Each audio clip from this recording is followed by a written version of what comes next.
ke dalam. Kenalan dulu dong. Nah, Kami dari Kelompok 4. Nama siapa bang? perkenalkan nama saya Gilbert Sidoarsyah. Saya Alisa Febianti. Saya Gadis Zeba Sabira. Saya Hani Pasyafitri. Teman-teman pasti belum pada tahu gimana sih demografi Thailand. Nah, Thailand itu dalam beberapa dekade terakhir mengalami perubahan demografi yang cukup signifikan. Jika sebelumnya jumlah penduduk terus bertambah, kini laju pertumbuhannya semakin melambat dan mendekati nol.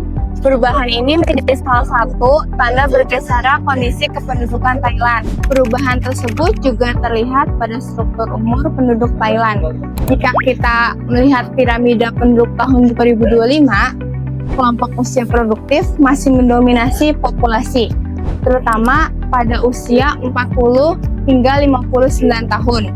Nah, sementara itu, bagian bawah piramida yang mewakili kelompok usia muda 0 sampai 14 tahun terlihat lebih sempit dibandingkan kelompok usia dewasa. Kondisi ini menunjukkan bahwa jumlah kelahiran saat ini lebih rendah dibandingkan beberapa dekade sebelumnya. Di sisi lain, penduduk lanjut usia juga semakin besar yang terlihat dari cukup lebarnya kelompok usia 60 tahun ke atas. Hal ini menunjukkan bahwa Thailand tidak lagi didominasi oleh penduduk muda seperti di masa lalu. Struktur penduduk tersebut menunjukkan bahwa Thailand itu pernah menikmati bonus demografi, di mana jumlah penduduk usia produktif itu jauh lebih besar dibandingkan kelompok usia non-produktif. Kondisi ini juga memberikan keuntungan bagi pertumbuhan ekonomi karena didukung oleh tenaga kerja yang melimpah.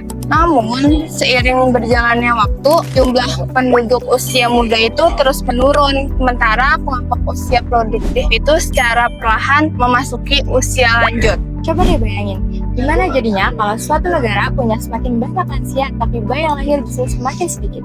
Kedengarannya aneh ya? Tapi itu memang lagi terjadi di Thailand sekarang.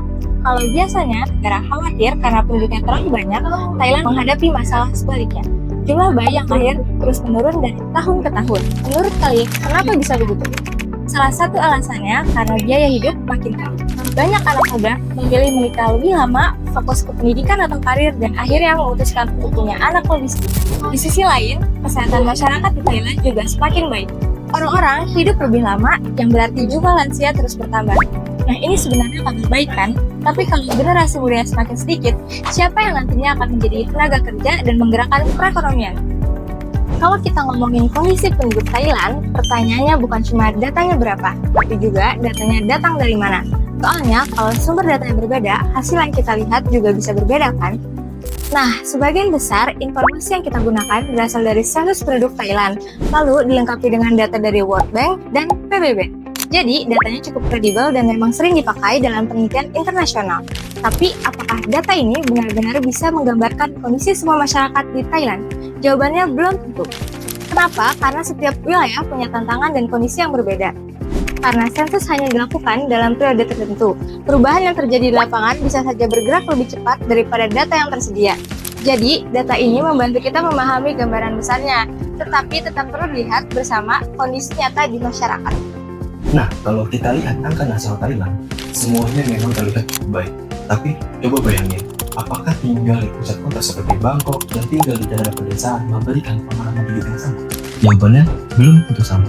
Di Bangkok, akses rumah sakit, pendidikan, dan lapangan kerja jauh lebih mudah dijangkau. Sementara di beberapa wilayah pedesaan, masyarakat masih menghadapi tantangan dari segi jarak, infrastruktur, maupun kondisi ekonomi. Menurut kalian, kalau fasilitas kesehatan terdapat harus ditempuh berjam-jam, apakah akses kesehatan bisa dibilang setara? Nah, inilah salah satu bentuk ketimpangan yang masih dihadapi Thailand. Hal yang sama juga terlihat dari sisi ekonomi. Aktivitas ekonomi lebih banyak terpusat di kota-kota besar, sedangkan sebagian masyarakat pedesaan bergantung pada sektor pertanian. Jadi, angka rata-rata nasional memang penting untuk melihat gambaran besar. Tapi kalau kita ingin memahami kondisi masyarakat secara utuh, kita juga perlu melihat perbedaan antara kota dan desa, supaya pembangunan dan pelayanan publik bisa dirasakan lebih merata oleh semua orang. Nah, setelah melihat bagaimana kondisi demografi Thailand berubah, muncul pertanyaan lalu apa yang dilakukan pemerintah untuk menghadapinya? Nah, salah satunya tantangan terbesar Thailand adalah angka kelahiran yang terus menurun. Karena itu, pemerintah mulai memberikan berbagai dukungan seperti insentif, pernikahan anak, dan perbaikan cuti orang tua. Namun, hasilnya belum terlalu signifikan karena keputusan memiliki anak juga dipengaruhi oleh biaya hidup, karir, dan perubahan gaya hidup. Di sisi lain juga, jumlah lansia terus meningkat. Pemerintah pun memberikan tunjangan dan menjalankan program yang dinamakan active aging agar lansia tetap sehat dan mandiri. Program ini sudah cukup baik meski layanan kesehatan dan perawatan lansia masih perlu diperluas, terutama di daerah tertentu. Kalau di bidang kesehatan, Thailand justru menjadi salah satu contoh yang berhasil melalui Universal Health Coverage atau yang disebut dengan UHC. Program ini membuat masyarakat lebih mudah mengakses layanan kesehatan, meskipun kualitas pelayanan di beberapa daerah masih perlu ditingkatkan lagi.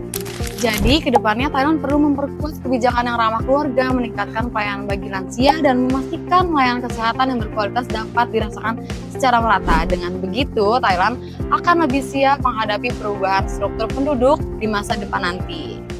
Nah, ini saya udah boleh dalam belum? Yaudah deh, boleh deh.